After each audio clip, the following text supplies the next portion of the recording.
अस्सलाम वालेकुम नाज़रीन, मैं हूं मंसूर अली खान। नाज़रीन, आज हम देखेंगे कि क्या तराजू के पलड़े बराबर हो गए हैं। नाज़रीन, साबिक वज़ीर आज़म नवाज शरीफ अपनी 4 साला खुद साख्ता जिलावतनी के बाद बिलाखिर 21 अक्टूबर को वतन वापस आ रहे हैं। दूसरी जानिब मुस्लिम लीग नून की चीफ ऑर्गेनाइजर मरियम नवाज के बाद पीपल्स पार्टी के चेयरमैन बिलावल भुट्टो जरदारी ने भी लेवल प्लेइंग फील्ड का मुतालबा कर दिया है। उन्होंने सक्खर में मीडिया से गुफ्तगू करते हुए शिकवा किया कि मुल्क में इस वक्त हर किसी के लिए लेवल प्लेइंग फील्ड नहीं है। लेवल प्लेइंग फील्ड नहीं है किसी के लिए, किसी एक के लिए तो है, लेवल प्लेइंग फील्ड नहीं है और यही मेरा एतराज है। नाज़रीन, इससे कबल कराची में मीडिया से गुफ्तगू करते हुए चेयरमैन पाकिस्तान पीपल्स पार्टी ने कठपुतलियां बनाने और तलाश करने वालों को पैगाम देते हुए कहा कि पाकिस्तान के अवाम पर तजर्बे करना छोड़ दें, पाकिस्तान के अवाम को अपने फैसले खुद करने दें। जो कठपुतलियां बनाते हैं, जो इस मुल्क पे कठपुतलियां मुसल्लत करने चाहते हैं, आपको भी पाकिस्तान के अवाम खबरदार कहते हैं कि हमारे ऊपर इस किस्म के एक्सपेरिमेंट्स करना अब बंद। नाज़रीन, बिलावल भुट्टो ने आज नाम लिए बगैर एस्टैब्लिशमेंट और अपनी साबका इत्तेहादी जमात मुस्लिम लीग नून पर भी तनकीद के निश्तर चलाए। उन्होंने कहा कि अगर कोई समझता है कि नैब की झूठी खबरें चलाकर हमें खामोश करा देंगे तो ये उनकी गलतफहमी है। पिछले 16 महीनों में दूसरी जमातों के सियासतदान जो मुख्तलिफ केसेस में फंसे हुए थे, उन्होंने अपने आप को बरी करवा लिया, जबकि पाकिस्तान पीपल्स पार्टी का फोकस अपने काम पर था। हमारी पार्टी की क़यादत से लेकर कारकुन तक अदालत का सामना करने के लिए तैयार है। पिछले 16 महीनों में शायद दूसरे सियासी जमातों ने अपने जो सियासतदान पे केसेस थे उन पे किसी न किसी तरीके से अपने आप को बाइज्जत बरी भी करवा दिया, निकलवा दिया। पाकिस्तान पीपल्स पार्टी का फोकस अपने काम पे था, अपने केसेस पे नहीं। नाज़रीन, गुज़िश्ता एक हफ्ते से पाकिस्तान पीपल्स पार्टी के चेयरमैन बिलावल भुट्टो जरदारी गैर एलानिया इंतखाबी मुहिम के सिलसिले में अंदरून सिंध के मुख्तलिफ शहरों के दौरे कर रहे हैं, जहाँ वो न सिर्फ अपनी पार्टी पॉलिसियों बल्कि अपने मुखालिफिन को भी आड़े हाथों ले रहे हैं। वो 90 रोज में इंतखाबात के मामले पर खुलकर अपने वालिद के बयानात से इख्तिलाफ करते हैं, जबकि अपनी साबका इत्तेहादी जमातों को इलेक्शन से भागने का ताना भी दे रहे हैं। इस सारी सूरत हाल पर हम 10 सवाल पूछते हैं। सवाल नंबर 1, 16 माह इत्तेहाद और मुफाहमत की सियासत करने के बाद पीपल्स पार्टी के चेयरमैन बिलावल भुट्टो जरदारी अचानक एस्टैब्लिशमेंट और अपनी साबका इत्तेहादी जमात मुस्लिम लीग नून पर तनकीद के निश्तर क्यों चलाने लग गए हैं। सवाल नंबर 2, मुस्लिम लीग नून के बाद पीपल्स पार्टी के चेयरमैन का यह कहना कि मुल्क में इस वक्त हर किसी के लिए लेवल प्लेइंग फील्ड नहीं, उनका यह बयान क्या जमीनी हकायक की दुरुस्त अक्कासी कर रहा है। सवाल नंबर 3, बिलावल भुट्टो ने कठपुतलियां बनाने और तलाश करने वालों को पैगाम दिया कि पाकिस्तान के अवाम पर तजर्बे करना छोड़ दें, तो फिर वो लेवल प्लेइंग फील्ड का मुतालबा किससे कर रहे हैं। सवाल नंबर 4, बिलावल भुट्टो का यह बयान किस हद तक दुरुस्त है कि 16 माह में दूसरी जमातों ने अपने मुकदमात खत्म करवाने और बाइज्जत बरी होने, लेकिन पीपल्स पार्टी ने काम पर फोकस किया। गुज़िश्ता साल नैब ऑर्डिनेंस में 27 तरामीम करने के बाद क्या पीपल्स पार्टी की क़यादत ने इससे फायदा हासिल नहीं किया। सवाल नंबर 5, क्या बिलावल भुट्टो इत्तेहादी जमातों को इलेक्शन से भागने के ताने देने और एस्टैब्लिशमेंट मुखालिफ बयानियां बनाकर अपनी जमात के लिए किसी से डील करना चाह रहे हैं। सवाल नंबर 6, मुस्लिम लीग नून के कायद नवाज शरीफ की वतन वापसी की एक और नई तारीख सामने आ गई। अब 15 अक्टूबर के बजाय वो 21 अक्टूबर को वतन वापस आएंगे। ठीक एक साल कबल 21 अक्टूबर 2022 को मेरे कप्तान को इलेक्शन कमीशन ने तोशा खाना केस में नाअहल करार दिया था। क्या नवाज शरीफ की वापसी के लिए 21 अक्टूबर की तारीख का इंतखाब महज एक इत्तेफाक है। सवाल नंबर 7, मुस्लिम लीग नून की चीफ ऑर्गेनाइजर मरियम नवाज माजी में तराजू के पलड़े बराबर करने की बार बार बात कर चुकी हैं। क्या नवाज शरीफ की वतन वापसी की तारीख सामने आने के बाद यह कहा जा सकता है कि मुस्लिम लीग नून के लिए तराजू के पलड़े बराबर हो गए हैं। सवाल नंबर 8, मुस्लिम लीग नून के सदर शहबाज शरीफ और सीनियर पार्टी रहनुमा मुतअद्दिद बार कह चुके हैं कि नवाज शरीफ पाकिस्तान वापसी पर कानून का सामना करेंगे, तो क्या जब नवाज शरीफ वतन वापस पहुंचेंगे तो उनको कानून के मुताबिक गिरफ्तार किया जाएगा या फिर उनके घर ही को सब जेल करार देकर वहीं रखा जाएगा। सवाल नंबर 9, शहबाज शरीफ ने कहा कि नवाज शरीफ की वापसी लाहौर में होगी। क्या मुस्लिम लीग नून को अपने कायद की इस्तकबाली तकरीब का मौका मिलेगा या उन्हें जुलाई 2018 की तरह एयरपोर्ट से ही गिरफ्तार कर लिया जाएगा। सवाल नंबर 10, क्या यह कहना दुरुस्त है कि नवाज शरीफ ने वापसी का फैसला इसलिए मौखर किया ताकि मौजूदा चीफ जस्टिस की मुद्दत खत्म हो जाए। सियासत के जंगल का शेर शिकारी के डर से अपनी सल्तनत में वापस नहीं आया, वापस तब आया जब शिकारी जा चुका था। इन तमाम सवालों के जवाब ढूंढने की कोशिश करेंगे। अपने पैनलिस्ट का इंट्रोडक्शन कराता हूं। पाकिस्तान पीपल्स पार्टी से हमें ज्वाइन कर रही हैं डॉक्टर शर्मिया फारूकी साहिबा, मुस्लिम लीग नून से उनके डिप्टी सेक्रेटरी जनरल ज्वाइन कर रहे हैं हमें अताउल्लाह तारड़ साहब, और सीनियर तज्जियाकार अतर काज़मी साहब भी आज शो में हमारे साथ मौजूद हैं। तीनों मेहमानों का बहुत बहुत शुक्रिया। सबसे पहले तारड़ साहब, मैं आपसे पूछना चाहूँगा, नवाज शरीफ साहब की वापसी का अब आप लोगों ने ऐलान कर दिया है, 21 अक्टूबर को अब मियाँ साहब की वापसी हो रही है। Realistically speaking and legally speaking, मियाँ साहब गिरफ्तार होंगे सबसे पहले आते साथ ही? देखें, ये तो हमारी कानूनी स्ट्रैटेजी पे डिपेंड करता है। हमारे पास बहुत सारी ऑप्शंस मौजूद हैं और बहुत कबल अज़ वक्त होगा ये कहना कि वो गिरफ्तार होंगे कि नहीं होंगे। लीगल स्ट्रैटेजी क्या होगी, क्या कोई बेल अप्लाई की जाएगी, क्या किसी पुरानी बेल को रिवाइव किया जाएगा या कोई और इसका तरीका निकाला जाएगा। तो लीगल ऑप्शंस मौजूद हैं और इसमें जो उनकी लीगल टीम है उसने मशावरत शुरू कर दी है। मैं भी उस लीगल टीम का हिस्सा हूँ। ठीक है। आने वाले चंद रोज में हमारी मजीद भी मशावरत होगी। लीगल टीम की ख्वाहिश और कोशिश ये है कि वो गिरफ्तार ना हो। अब इसकी स्ट्रैटेजी क्या बननी है उस पर हमारी अभी डिस्कशन चल रही है और जैसे ही कोई स्ट्रैटेजी फाइनल होगी वो हम आपको गोशगुजार कर देंगे। आपके जहन में रहे कि जब एवनफील्ड के केस में मरियम नवाज शरीफ साहिबा बाइज्जत बरी हुई तो कोर्ट ने कहा कि उन पे मावनत और इयानत का इल्जाम है और जिस जुर्म में मावनत और इयानत की है वो जुर्म साबित नहीं होता। तो जब नवाज शरीफ साहब वापस आएंगे उन्होंने अपील दायर करनी है। तो अब ये देखने वाली बात है कि उनकी जो बेल थी जिस दौरानिये में वो बाहर गए वो रिजेक्ट कहां से हुई थी, किस कोर्ट से, वो पंजाब गवर्नमेंट ने की थी, क्या वो रूट लेना है, क्या कोई और बेल का रूट लेना है। ये सारे सवालात हमारे सामने हैं और काफी हद तक हमने वर्किंग कर ली है। इसको हम पब्लिक तब करेंगे जब कोई ना कोई हमारा लाहे अमल फाइनल हो चुका हो। But according to the legal book definition वो अभी एक एब्सकॉन्डर ही है ना? हाँ, तो लॉ एब्सकॉन्डर के बारे में ये कहता है कि जब एब्सकॉन्डर वापस आ जाए और सरेंडर कर दे कानून के सामने तो फिर उसके राइट्स बहाल हो जाते हैं। तो अब ये डिपेंड करेगा जुडिशियल डिस्क्रेशन पे या उस फोरम पे कि हम किस फोरम के सामने जाते हैं। ठीक। तो इस सवाल का जवाब मैं ये जरूर दूंगा कि जरूरी नहीं है कि गिरफ्तारी अमल में लाई जाए। उसके बगैर भी there are ways remaining within legal framework कि कोई रास्ता निकल सकता है और उस पर हमारी भी मुशावरत जारी है। शर्मीरा फारूकी साहबा, मैं बिलावल भुट्टो साहब के मैंने कुछ बयानात तो मैंने चलाए, लेवल प्लेइंग फील्ड का मुतालबा कर रहे हैं कि जी लेवल प्लेइंग फील्ड नहीं है इस वक्त। What does he mean by that? क्या मतलब लेवल प्लेइंग फील्ड नहीं है? मतलब आपकी जमात हो गई, नून लीग हो गई, सारे कैंपेनिंग भी कर सकते हैं, जलसे कर सकते हैं, जुलूस कर सकते हैं। मेरे ख्याल में अगर इसका कोई गिला शिकवा करे तो शायद वो तो पाकिस्तान तहरीक इंसाफ होगी। जी शुक्रिया मंसूर साहब। देखिए, बड़ी सीधी सी बात है कि इलेक्शंस अनाउंस किसी भी वक्त हो सकते हैं और इलेक्शंस बरहा होने हैं। बात यह है कि माजी की जो हमने एक पैटर्न देखा है उसमें एटलीस्ट मैं अपनी जमात के हवाले से कह सकती हूँ कि हमें लेवल प्लेइंग फील्ड नहीं मिली और इसके मुख्तलिफ शवाहिद भी हैं। एक वक्त ऐसा था कि जब हम अपना जलसा अनाउंस करते थे तो उससे पहले ही वहां पर बम धमाका हो जाता था। ठीक। 2013 में तो हम कैंपेन कर ही नहीं पाए। हमारी leadership was on the target, हमें थ्रेट्स मिलती थी और पिछले चंद अरसे में हमने ये देखा कि कुछ ऐसे लोग हैं जिनको बड़ी प्रेफरेंशियल ट्रीटमेंट मिली गई मुख्तलिफ इदारों की जानिब से। कौन से लोग? वो आप भी बेहतर जानते हैं, मैं भी जानती हूँ। मैं नहीं जानता, मैं नहीं जानता डॉक्टर साहब। आप मुझसे बेहतर जानते हैं। कुछ लोग लाडले रहे हैं। अच्छा, ये किस कुछ लोग ऐसे थे, देखिए फरियाल तालपुर को तो अस्पताल से घसीट के जेल ले जाया गया। अच्छा। लेकिन चंद लोग ऐसे भी हैं जिनको माजरत के साथ प्री अरेस्ट बेल भी मिल गई, जिनको ये भी कहा गया कि आइंदा उनको अरेस्ट भी नहीं करना।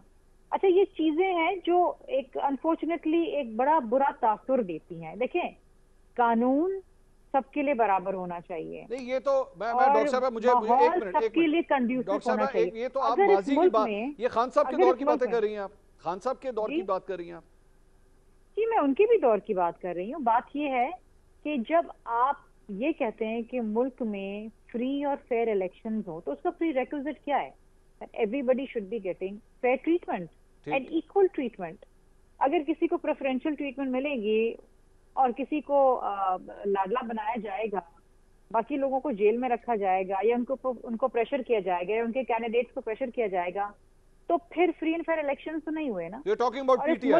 और इस मुल्क में जब तक सियासी और माशी इस्तेहकाम नहीं आएगा, जब तक एक कॉन्स्टिट्यूशनली इलेक्टेड गवर्नमेंट नहीं आएगी, and a prerequisite to a constitutionally elected government is a free and fair election. तो फ्री एंड फेयर इलेक्शन तो उसी वक्त हो सकते हैं जब एक आजाद माहौल के अंदर सब अपनी कैंपेन कर सकें, लोग आजाद हों अपने वोट का इजहार करने के लिए, कैंडिडेट्स कैंपेन कर सकें, बातें सुन सकें, बातें सह सकें, ये बहुत इम्पोर्टेंट है। ये देखिए इस मुल्क में इस वक्त जो हालात और मामलात हैं, चाहे वो मुआशी हो चाहे वो सियासी हो, वो इंतहाई खतरनाक है। मैं डॉक्टर साहब मैं प्लीज गाइड मी, मैं आपकी बात नहीं समझ पा रहा हूं, मुझे जरा गाइड कीजिए।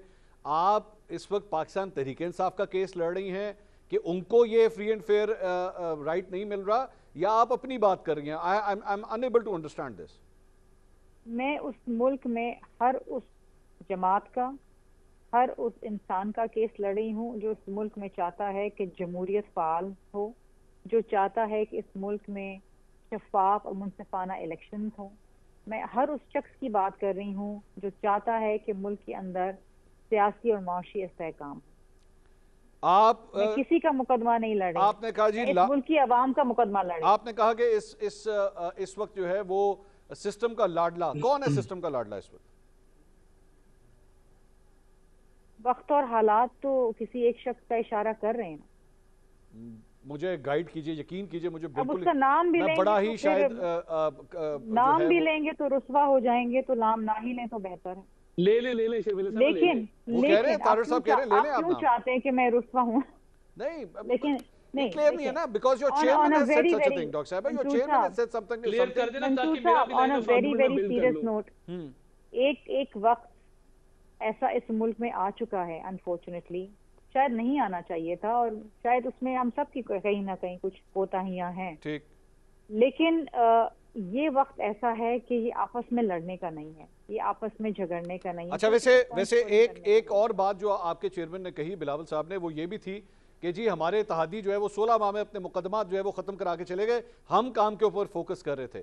अब ये तो, इसमें तो कोई दो राय नहीं है ना, मतलब this is directly directed towards Noon league. ये इत्तेहादी उनके केसेस कहीं खत्म हुए, ये तो उनकी तरफ है, इसमें तो कोई हमें 2+2 करने की जरूरत नहीं है ना, दिस इज क्वाइट क्लियर। देखिए, कुछ लोगों के मुकदमा खत्म हो गए, कुछ लोगों के मुकदमा शुरू ही नहीं हुए। अच्छा, कुछ लोगों के मुकदमा इंक्वायरी कुछ की फाइलें गुम गई, रास्ते से ही गुम गई। हमारे तो बेचारे स्पीकर सिंध असेंबली को अब जाके बेल मिली है, वो तो बेचारे 4 साल से पेरोल के ऊपर ही असेंबली चला रहे थे। ओके, ये भी मामलात है ना। अच्छा, ये भी देखें, अब इसके ऊपर तो आप एक अलग से प्रोग्राम कर लें। नहीं, मैं यही प्रोग्राम करूंगा, मैं अलग से क्यों करूं? मैं थोड़ा सा इस पे बात करना चाहता हूँ। इस पे वक्त कम हो जाएगा। हम एक सिनेरियो उठा के उसमें देखेंगे कि इसके साथ क्या हुआ, हमारे साथ क्या हुआ, उनके साथ क्या हुआ। अब यहाँ पर मसला ये है ना कि बात करो तो फिर बात बहुत दूर तलक निकल जाती है। तारड़ साहब वांट्स टू कंट्रीब्यूट समथिंग, मैं उसके बाद मैं अथर भाई के पास जाता हूं। तारड़ साहब बिल्कुल रिस्पॉन्ड करें। वो जी तारड़ साहब, गो अहेड। देखिए, बड़ी इज्जत है, बड़ी तकरीम है बिलावल भुट्टो जरदारी साहब की, उनकी पूरी पार्टी की हमारे इत्तेहादी रहे हैं, वी ब्रोकन ब्रेड टुगेदर, हम साथ बैठते रहे हैं।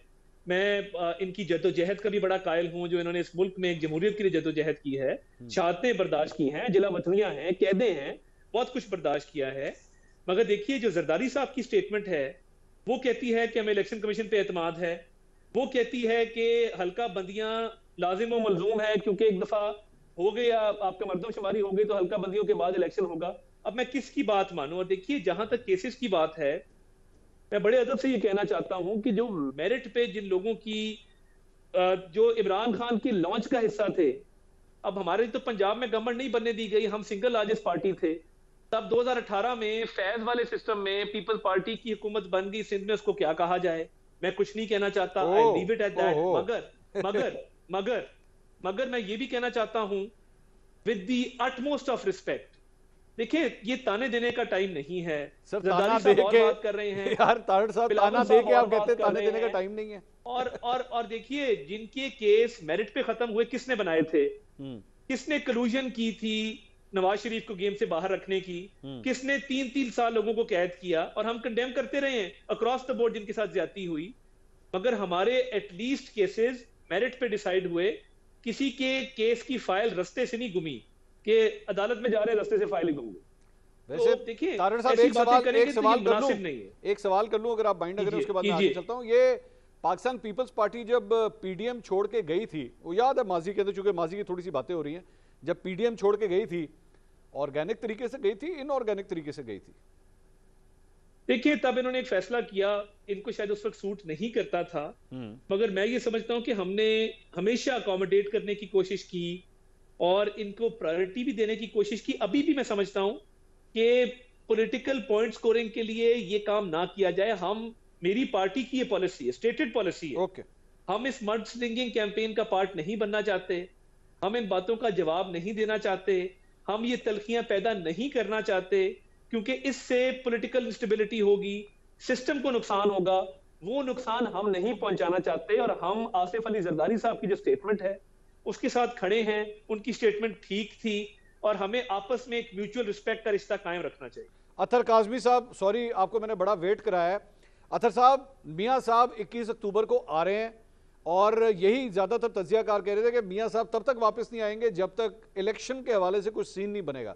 सर, 21 अक्टूबर की डेट अनाउंस होगी नून लीग की जानिब से, मियां साहब आ रहे हैं, अब तो इसका मतलब है इलेक्शन होने लगे। सर, ये तो बड़ी खुशखबरी है। जी देखें, बिल्कुल ये बात तो दुरुस्त है कि मियां साहब वैसे तो नहीं आ रहे होंगे, इलेक्शंस का कोई ना कोई सीन बन रहा है, इसी वजह से उनकी वापसी मुतवक्को है। दूसरी बात कि मियां साहब की जो वापसी थी वो उनकी सेहत से मशरूत थी और उनके इलाज से मशरूत थी।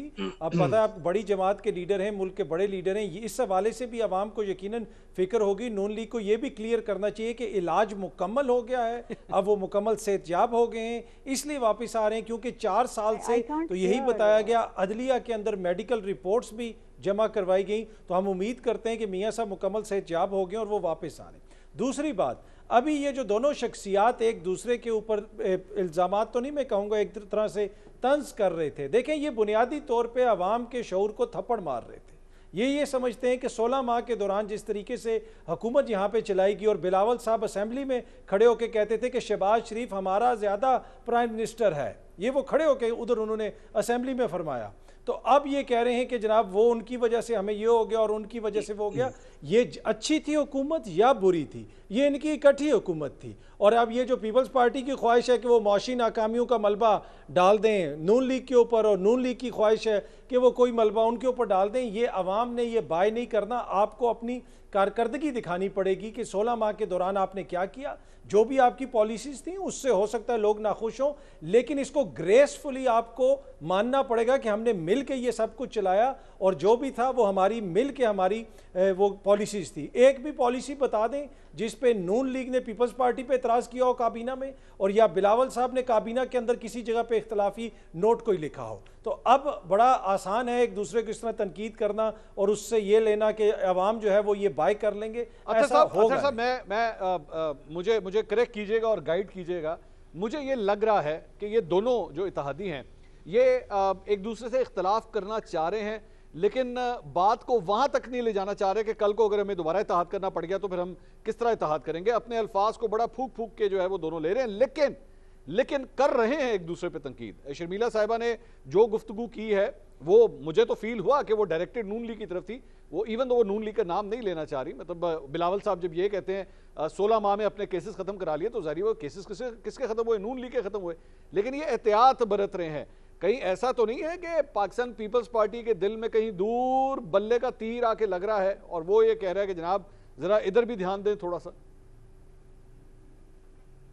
नहीं, मेरे ख्याल में दोनों को इस चीज़ का इदराक है कि अभी सिचुएशन कंप्लीटली वो जो लेवल प्लेइंग फील्ड है ना वो अभी तक अचीव नहीं हुई है। अच्छा। अभी तक इनको पता है कि अगर यहाँ से हालात तब्दील हो गए तो एक बड़ी जमात है तहरीक इंसाफ, ऑल्दो कि इस वक्त ना उनको जलसा करने की इजाज़त है ना रैली निकालने की इजाज़त है, उनको जितने फ्रीडम्स हैं और जितने फ्रीडम इनके दौर में रहे वो बिल्कुल कौम के सामने है। तो इस चीज़ का इन दोनों जमातों को इदराक है कि हमारा एक जो सियासी हरीफ है वो अभी भी मैदान में कायम है, और अगर हमने कुछ ज़्यादा आपस में जंग लड़ी तो हो सकता है कि उसका फ़ायदा वो उठा ले। तो ये मैं बिल्कुल एग्री करता हूँ, इस चीज़ का इनको इदराक है। दूसरी बात ये कि देखें, अब 16 माह के दौरान हमें पता चला कि डॉलर कंट्रोल नहीं हुआ, बिजली भी चोरी होती रही, चीनी भी स्मगल होती रही। तो ये जो अब सारी चीज़ें काकड़ साहब कर रहे हैं तो ये इन्होंने क्यों नहीं की 16 माह के दौरान? तो ये भी अब कौम इनसे क्वेश्चन करेगी, तो क्वेश्चंस को डाइवर्ट करने के लिए फिर एक सियासी बयानियां बनाने की कोशिश की जा रही है। शर्मिला साहिबा, एक जो एतराज़ अतर काज़मी साहब ने आपके ऊपर लगाया वो ये था कि जी आप लोग कोशिश ये कर रहे हैं कि जो 16 माह की नाकामियां हैं उसका सारा मलबा नून लीग के ऊपर डाल दे, share it whatever was the case, economic indicators खराब हुए, वट एवर हैपेंड, आज वही डॉलर, आप लोगों की वजह से डॉलर कहां से कहां चला गया, लेकिन आज निगरान गवर्नमेंट ने जब एक्शन लिया, जब डंडा चला, तो यही डॉलर आज इंटरबैंक में 300 से वापस नीचे आ गया। तो ये फेलियर्स हैं, ये आप दोनों इत्तेहादियों के फेलियर्स हैं जिसके अब कोशिश की जा रही है कि एक दूसरे के ऊपर जो है वो डाल दिया जाए। मंसूर साहब, हमारी तो हरगिज़ ये कोशिश नहीं है कि हम ये तमाम मामलात जो हालात हैं ये हम नून लीग के ऊपर डालें। Of course prime minister Noon league के थे, हम इत्तेहादी थे। The cabinet along with the prime minister swims or sinks together and we believe that so कि अगर कोई इशू रहा तो हम भी we are part and parcel of that, लेकिन हमें स्पेसिफिक मिनिस्ट्रीज जो हमारे पास नहीं थी उसका तो जिम्मेदार ना ठहराए ना। जिस तरीके से अब हमने ये देखें, ये जो रस्सा कशी है और ये जो तानेबाजी हमने शुरू नहीं की, ये शुरू हुई है कि जब प्राइम मिनिस्टर एक तरफ तो on the floor of the parliament ये कहते हैं कि मुझे नवीद कमर साहब बहुत पसंद है, मुझे दे दें, दूसरी तरफ फिर इनके वजीर कहते हैं कि जी ये तो इनकी गलती थी कि शुगर की शॉर्टेज हो गई। तो ये अब एवरीबडी नोज कि एक्निक के अंदर कौन बैठा, कौन उसको हेड करता है, किसने परमिशन दी। अब अकेले नवीद कमर तो सारे काम नहीं कर सकते ना, उनकी तो जिम्मेदारी नहीं है, there is a collective responsibility. लेकिन बात ये है कि ये जो 16 माह की हुकूमत है ना, मैं इसको हुकूमत नहीं कहती, मैं इसको जद्दोजहद कहती हूँ। ये वो वक्त था जो इंतहाई चैलेंजिंग था। एक लाडले की मईशत बिगाड़ हुकूमत को लेके आगे चलना, फिर पाकिस्तान को डिफॉल्ट होते होते बचाना, ये मैं समझती हूँ उस 15 माह की बहुत बड़ी कामयाबी थी। और इसमें सबकी जद्दोजहद, इसमें सबकी काविशें शामिल हैं। ठीक, और देखिए किसी भी हुकूमत के लिए 15 माह इज नो टाइम कि आप कोई पॉलिसीज बनाएं। But there's a problem. There's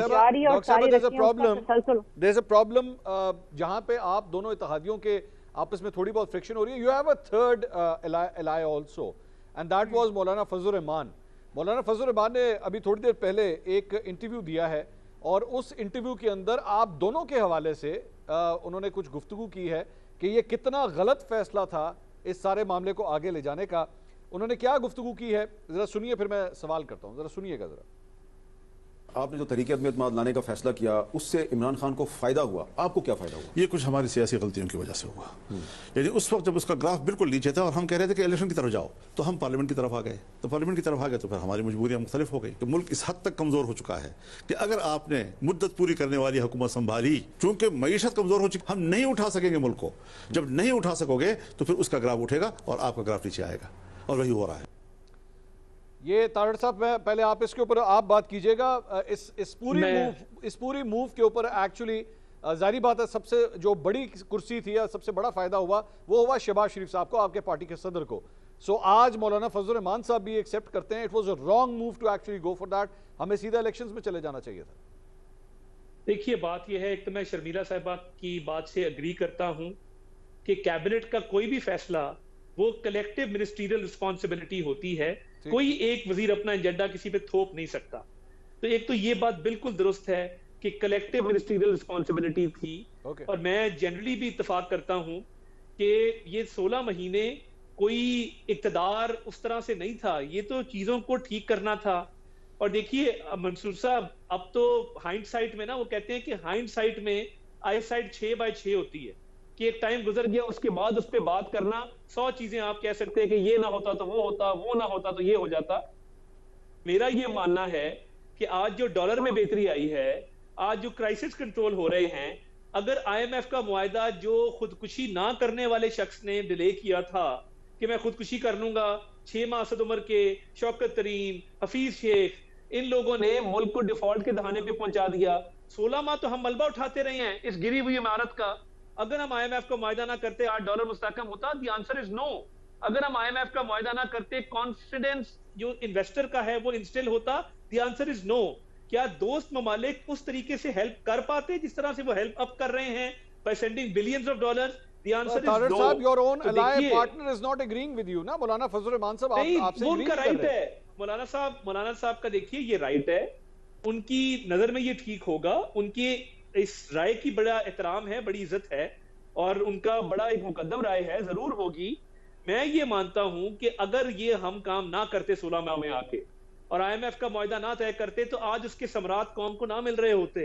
अगर खुदा ना खास्ता मुल्क डिफॉल्ट कर जाता, जिस तरीके से इमरान खान की गवर्नमेंट चल रही थी, कि आप तर्जमानों के इजलास करें और काम कोई ना करें और तबाही बर्बादी उतार दे मुल्क की, तो आज एलसीआं बंद होती। तारड़ साहब, मैं अगर वैसे ही for the sake of argument मैं अगर आपको एक सवाल करूं कि आज से 16 माह पहले एग्जैक्टली दोबारा आपको उसी स्पॉट पे लाके खड़ा किया जाए, तो आप vote of confidence, no confidence करते?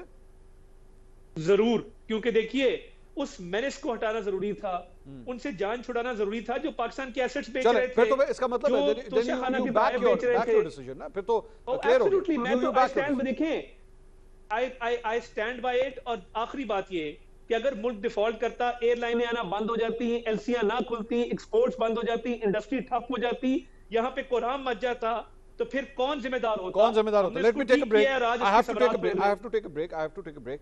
लेकिन दोबारा सवाल वही है जहां पे प्रोग्राम हमने शुरू किया था, जिसमें शर्मिला साहिबा कह रही थी कि तमाम वो शख्स, तमाम वो एंटिटीज, तमाम वो पॉलिटिकल पार्टीज, सबको फ्री एंड फेयर इलेक्शन लड़ने का राइट होना चाहिए, आज़ादी के साथ कैंपेनिंग करे।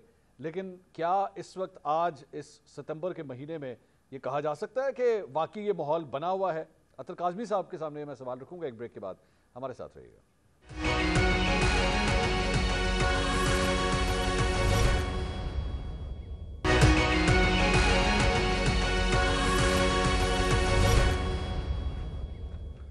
नाज़रीन, welcome back after the break. Break से पहले हम गुफ्तगू कर रहे थे तो शर्मिला साहिबा ने कहा कि मैं उन तमाम अफराद के लिए आवाज़ बुलंद करना चाहती हूँ, उन तमाम जमातों के लिए जिनके पास, सबके पास लेवल प्लेइंग फील्ड होनी चाहिए, पॉलिटिकल कैंपेनिंग के लिए जो है वो फ्री माहौल होना चाहिए। काज़मी साहब, ये जो गुफ्तगू हो रही है तो इसमें तहरीक इंसाफ के लिए फिर हमारे पास क्या मवाद रहता है आपके ख्याल में? क्या जब तक आप उनको वापस अलाउ नहीं करते प्रॉपरली पॉलिटिकल एरेना में वापस आना, ये गिले शिकवे तो बरकरार ही रहेंगे फिर? देखिए, इसमें किसी एक सियासी जमात की बात नहीं है। ओवरऑल आप आवाम का जो डेमोक्रेटिक राइट है उसको कर्टेल करते हैं। वोट चाहे नून लीग को पड़े, चाहे पीपल्स पार्टी को पड़े, MQM को पड़े या तहरीक इंसाफ को, वो पाकिस्तान की आवाम देती है और आइन के अंदर लिखा हुआ है कि आप किसी का भी ये राइट कर्टेल नहीं कर सकते। पर अनफॉर्चुनेटली ये जो हमारी सियासी जमातें हैं, जमहूरी जमातें हैं, 16 माह के दौरान इन्होंने जो सबसे बड़ा जुल्म इस पाकिस्तान पे किया, वो इन्होंने पाकिस्तान की आवाम का जमहूरी राइट कर्टेल किया और बिल्कुल डंके की चोट के ऊपर किया। अदालत से फैसला आया, उसके बाद भी इन्होंने इलेक्शंस नहीं करवाए और उस वक्त भी हमारा यही मौक़िफ़ था कि खुदारा ऐसा ना करें। अगर आप यहाँ पे आज ये 3 माह की मुद्दत को क्रॉस करेंगे तो कल कोई और शख्सियत आके 6 माह की मुद्दत को क्रॉस करेगी। और अब बिलावल साहब जो मुतालबा कर रहे हैं, आइनी तौर पे वो मुतालबा बिल्कुल दुरुस्त है कि 90 रोज़ के अंदर इंतखाब होने चाहिए, हम उनके पीछे खड़े हैं। लेकिन हम उनसे ये क्वेश्चन करने की भी जसारत करते हैं कि जब सर आपका अपना वक्त था, उस वक्त आपने कौमी असम्बली में करारदादें पेश की, अदलिया के खिलाफ तकारीर की, लेकिन 2 सूबों में इलेक्शंस नहीं होने दिए। तो ये एक बड़ी जो है ना, बड़ी अनफॉर्चुनेट सिचुएशन का हमें सामने। वैसे अतर साहब, ये क्यों जरदारी साहब, ये बिलावल साहब ने ये बयान क्यों दिया होगा आपकी नज़र में? ये क्यों इसमें एक तब्दीली आ रही है? मैं बिल्कुल वो आपको बताता हूँ। छोटी सी चीज़ ऐड कर लूँ, जब ये प्रोग्राम शुरू हुआ था तो दोनों मोअज़्ज़िज़ शख्सियात ने एक दूसरे के ऊपर तंज के निश्तर चलाए। फिर मैंने उनको थोड़ा सा याद करवाया कि एक तीसरी ताकत अभी भी बैठी हुई है और वो आ सकती है। तो फिर आपने देखा कि एकदम से दोनों वो जो इख्तलाफ है वो थोड़ा हमें कम होता हुआ नजर आया। अच्छा, इसी तरह जब ये इलेक्शंस में जाएंगे, अगर तीसरी कुव्वत हुई तो इनका इख्तलाफ आप देखेंगे काफ़ी हद तक कम हो जाएगा। जहाँ तक बिलावल साहब ने जो बयान दिया, मेरे ख्याल में देखें, जो ही ये हुकूमत ख़त्म हुई है, नून लीग की तरफ तो उस तरह तोपों का रुख नहीं है, लेकिन खबरें आना शुरू हो गई जी सिंध के अंदर कोई नो फ्लाई लिस्ट में लोगों के नाम आ रहे हैं, एहतसाब होगा, पीपल्स पार्टी के लोगों का ये होगा वो होगा। तो मेरे ख्याल में वो एक रिएक्शन भी फिर बिलावल साहब ने दिया कि अगर आप हमारे साथ ऐसा करेंगे तो फिर आगे से हम जो है बगावत का आलम बुलंद करके 90 रोज़ में इंतखाब मांगेंगे। लेकिन at the same time Zardari साहब ने यह भी कह दिया कि मैं यहाँ पे मौजूद हूँ, मैं चीज़ों को संभाल सकता हूँ, लिहाजा हमें आप ठीक तरीके से लेके चलें। तो मेरे ख्याल में ये एक पैगाम दिया जा रहा है पीपल्स पार्टी की तरफ से कि अगर आपने हमें तंग किया तो फिर आप भी तैयार रहें, उसका जवाब आएगा। डॉक्टर साहिबा, this is a very serious analysis regarding Pakistan Peoples Party. यही हकीकत है? लगता तो वैसे बिल्कुल इसी तरह ही है कि नैब की जानिब से और केसेस के हवाले से या सिस्टम के खिलाफ जो कार्रवाइयाँ शुरू हुई हैं कराची और सिंध के अंदर, ये उसके बाद से थोड़ी सी शिद्दत आना शुरू हुई है बिलावल भुट्टो साहब के बयानात के अंदर। मंसूर साहब, मुझे आप ये बताइए कि हमारे हालात कब इससे बेहतर थे? पिछले लाडले के दौर में तो सबके सब जेल में, और जिस किस्म की कार्रवाइयाँ, जिस किस्म की, एक तो मीडिया ट्रायल, इनके जो नुमाइंदे आके बैठते थे हर शाम, और फिर वो जिस तरीके से खिलखिला के सबकी तज़हीक करते थे, जिस तरीके से फरियाल तालपुर साहिबा को हस्पताल से घसीटते हुए जेल जाया गया, मतलब जिस तरीके से चादर चार दीवारी की पामाली की गई, और मतलब एवरीबडी, मैंने आपको भी स्पीकर के हवाले में बताया, 4 साल बाद आज उनको परसों तरसों उनको बेल मिली है। तो वो जो हालात थे वो तो बड़े एक्सट्रीम पे थे, तो ये इनसे हम घबराने वाले नहीं। We don't bother about this thing. ये हम देख चुके हैं।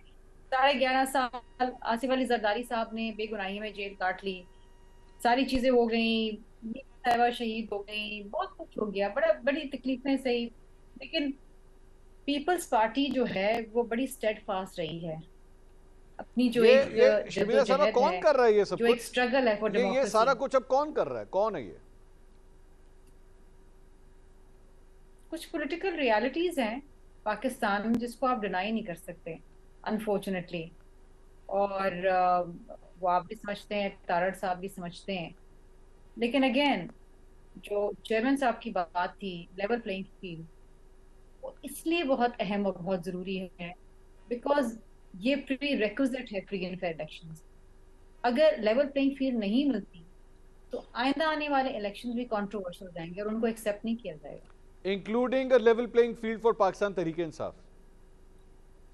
I would say for every political party who believes in democracy, जो इस मुल्क में इस्तेहकाम चाहती है, इस मुल्क की आवाम के लिए काम करती है। मैं उन लोगों की बात हरगिज नहीं करूंगी जो इस मुल्क में म्यूटिनी कराना चाहते थे, जो इस मुल्क में इस मुल्क की गयूर यूथ को गुमराह करने के लिए कोशिश थे, जो चाहते थे कि घेराव जलाओ हो, और जो चाहते थे कि इस मुल्क के अंदर अदम इस्तेहकाम हो। तो अब ये भी आपकी बात तहरीक इंसाफ की तरफ है। मैं प्रोड्यूसर साहब से कहूंगा अतर काज़मी साहब को कॉल मिला लीजिए, उनकी कॉल ड्रॉप हो गई है, वो बार बार इशारा भी कर रहे हैं। डॉक्टर साहब, आपका इशारा तो फिर तहरीक इंसाफ की तरफ ही है ना, कि उनके लिए नहीं आप ये कह रही लेवल प्लेइंग फील्ड। 9 मई को जो वाकयात और मामलात हुए वो इस मुल्क की तारीख का एक स्याह तरीन अगेन एक हिस्सा है और रहेंगे और सदियों तक याद रहेंगे। बिकॉज अगर इस मुल्क के अंदर ये माहौल पैदा हो जाए कि आप अपने इदारों के खिलाफ खड़े हो जाएं, तो फिर क्या रह जाएगा?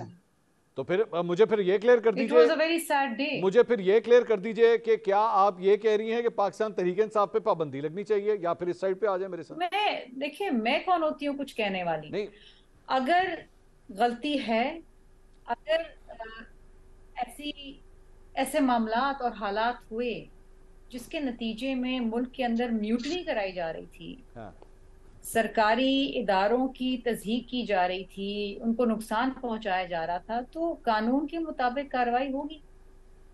उसमें मेरी राय या आपकी राय या अतर साहब की राय बेमायने है। आप कंफ्यूज सिग्नल्स आ रहे हैं पाकिस्तान पीपल्स पार्टी की जानिब से।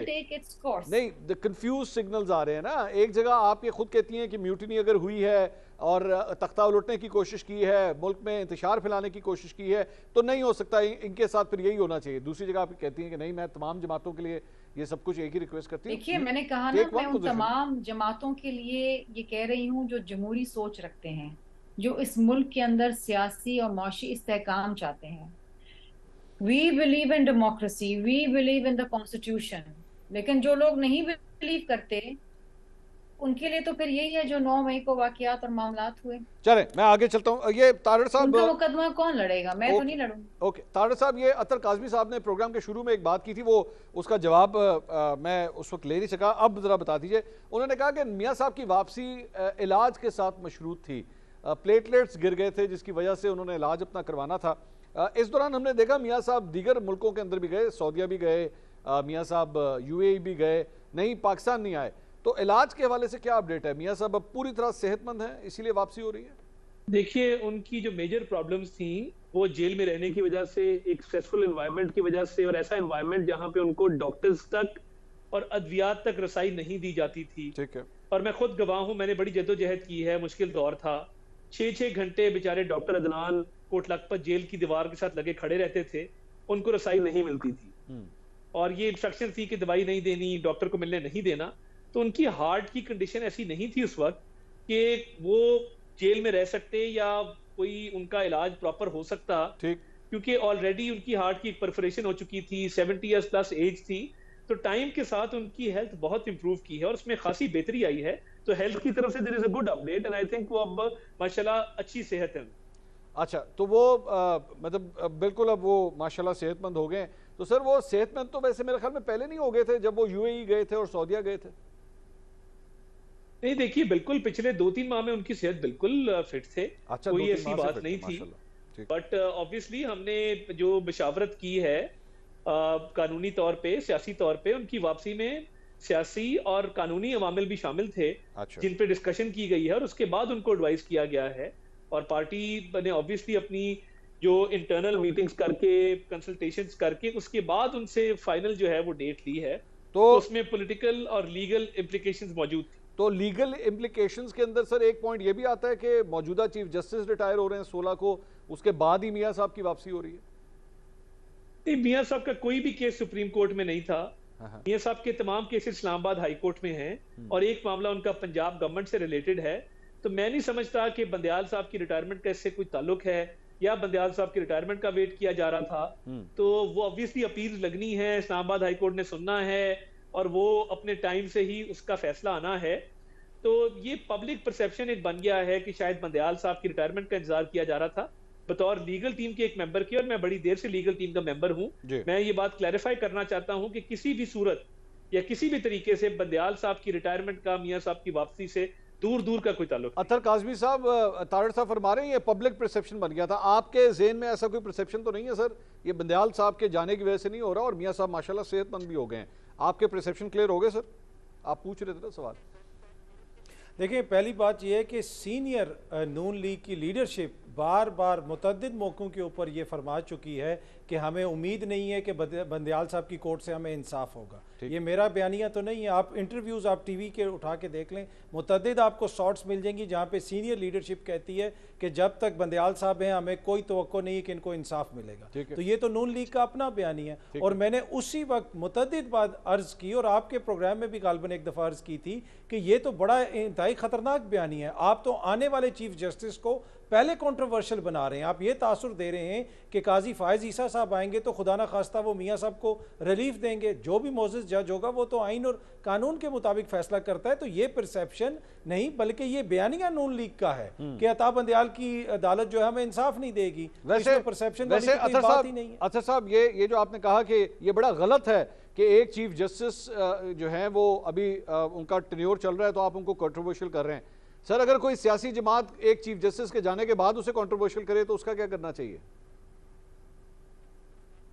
देखिए, ये हमारी रविश बन गई है कि जो भी आर्मी चीफ जाता है, जो भी ताकतवर जाता है, जो ही जब वो जाता है तो हमें उसकी बुराइयां नज़र आ जाती हैं। आज बाजवा साहब की बुराइयां हर दूसरे बंदे को नज़र आती हैं, पीटीआई वालों को भी नज़र आती हैं। जब वो थे उस वक्त कितने लोगों को नज़र आती थी? उस वक्त तो नहीं नजर आती थी ना। तो हमें भी थोड़ा सा अपनी इखलाकी जुर्रत का मुजाहरा करना चाहिए। अगर उस वक्त हमें इखलाकी जुर्रत नहीं थी कि हम कर सकें तो जब वो चले जाते हैं तो उसके बाद कर रहे हैं तो ये भी मुनासिब नहीं है। लेकिन अनफॉर्चुनेटली मौजूदा जो चीफ जस्टिस हैं उनके हवाले से तो इंतहाई नामुनासिब जुबान इस्तेमाल की गई उनके होते हुए, और जो बयानिया अपनाया गया मेरे ख्याल में वो मुनासिब नहीं है। ये किसकी बात कर रहे हैं आप? मैं अता बंदयाल साहब की बात कर रहा हूं कि उनके होते हुए जिस तरीके से नून लीग की जानिब से जी, नून लीग की उनकी फैमिली को, उनकी सास को जिस किस्म की ट्वीट की आपने सुप्रीम कोर्ट के सामने कंटेनर लगा के उनको निशाने कंटेनर लगा के जो अदलिया के हवाले से जुबान इस्तेमाल की, बिल्कुल आप ठीक कह रहे हैं, उनको बुला के कोई आला सिविल अवार्ड से नवाजा, जो जुबान इस्तेमाल की गई उनके हवाले से तो मेरे ख्याल में वो मुनासिब नहीं है। बाकी देखें, नून लीग की ग्रीवियंस अपनी हो सकती है सिस्टम से। अब बहुत सारी चीज़ें खान साहब को भी समझ में आ रही होंगी जेल में बैठ के, उनको भी शायद ये ख्याल आ रहा हो कि जरदारी साहब से भी कहीं ना कहीं ज्यादती हुई होगी, मियाँ साहब से भी कोई ज्यादती हुई होगी। लेकिन जो हमारी लीडरशिप है, जो सियासी जमातें हैं, हम उनसे मैच्योरिटी का मुजाहरा चाहते हैं। हम चाहते हैं कि वो वक्त के साथ साथ इवॉल्व हों, तो वो हमें उसमें थोड़ी सी कमी नज़र आ रही है। मैं इस पे एक रिस्पॉन्ड करना चाहता हूँ। करें ताड़ साहब, फिर मैं शर्मिला साहबा के पास जाना। जी, मैं तो सिर्फ ये कह रहा था कि जो इन्होंने बात की, दुखी दास्तान सुनाई कि घर वाले, सास और पता नहीं क्या मजालिम ढाए गए, मेरा ख्याल है उनकी सास को निशाने इम्तियाज या तमगा इम्तियाज दिया जाए कि अपने ही दामाद के हाथों अपना ही केस वहां से क्लियर करवा लिया, कमीशन नहीं बनने दिया गया, इंसाफ की धज्जियां उड़ा दी गई, दूसरे जजेस से राब्ते किए गए, एक सियासी जमात के बयानिए को परवान चढ़ाया गया और उसके बाद कहा गया कि जी ये कमीशन बन नहीं सकता और कहा गया मुबैना ऑडियो है। चाहिए ये था कि कहते कि मुझे पता है मेरी सास की ऑडियो है, ये मैं कमीशन बना रहा हूं और ये मैं इसकी तहकीकात शफाफ तरीके से करवा रहा हूं। अब देखिए ना, मतलब आप पूरी दुनिया को तो बेवकूफ नहीं बना सकते। अब अगर उनकी सास की इन्वॉल्वमेंट थी कोर्ट के मैटर्स में तो ये एक अलमिया है और बहुत बड़ी ट्रेजेडी है इस मुल्क। ठीक, छोटी सी लाइन ऐड कर दूं मंसूर साहब? करें काज़मी साहब, करें, जल्दी करें, फिर मुझे प्रोग्राम रैप अप करना। No issue. मैं सिर्फ ये कह रहा हूं कि मैंने तो उनकी सास की कभी आवाज़ नहीं सुनी। आई डोंट नो किस तरीके से तारड़ साहब को पता कि ये उनकी सास की ऑडियो, और पाकिस्तान के कानून के मुताबिक अगर इसी तरह घरेलू ख्वातीन की और सासों की ऑडियोज रिकॉर्ड होना शुरू हो गई तो पता नहीं फिर हमारी सासें हमारे हवाले से क्या गुफ्तगू करती हैं। खुदारा लोगों के बेडरूम्स तक, लोगों के खानदानों तक, वहां तक ना जाएं। जो सियासत को सियासत के मैदान में रखें, सियासी मकासद के लिए फैमिलीज को इस तरह टारगेट करना ये मुनासिब नहीं है। स्टैंड दिया था तो आज ये नौबत ना आती जो आप घरेलू खवातीन की बात कर रहे हैं। वही सरीना इससे लाठी पकड़ के आंसू बहा रही थी, वो भी घरेलू खातून थी। ये मत तारड़ साहब, जिस वक्त कलसूम नवाज साहिबा के हवाले से एक मनफी प्रोपेगेंडा किया जाता था कि वो बीमार नहीं है, तो उस वक्त भी मेरा यही मौकिफ था टीवी पे बैठ के। मगर ऑडियो में ऐसे मत करें। ऑडियो में बताया बदियाल साहब ने कहा कि ऑडियो की कोई बात नहीं, ऑडियो चलती रहती है, रास्ता बंद करते थे, आप क्यों नहीं किया? बहुत बहुत शुक्रिया शर्मिला फारूकी साहबा, अताउल्लाह तारड़ साहब और अतर काज़मी साहब। नाज़रीन, टाइम खत्म हो गया। अब सास के बारे में किस तरह पता लगे कि सास की आवाज़ थी या नहीं थी, मैं इसके बारे में कुछ नहीं करना चाहता। वैसे ही अभी टाइम है, 16 सितंबर तक टाइम है, मैं कोई ऐसी वैसी बात नहीं करना चाहता। नाज़रीन, प्रोग्राम से अब तक के लिए कल आपसे दोबारा मुलाकात होगी। अल्लाह हाफ़िज़।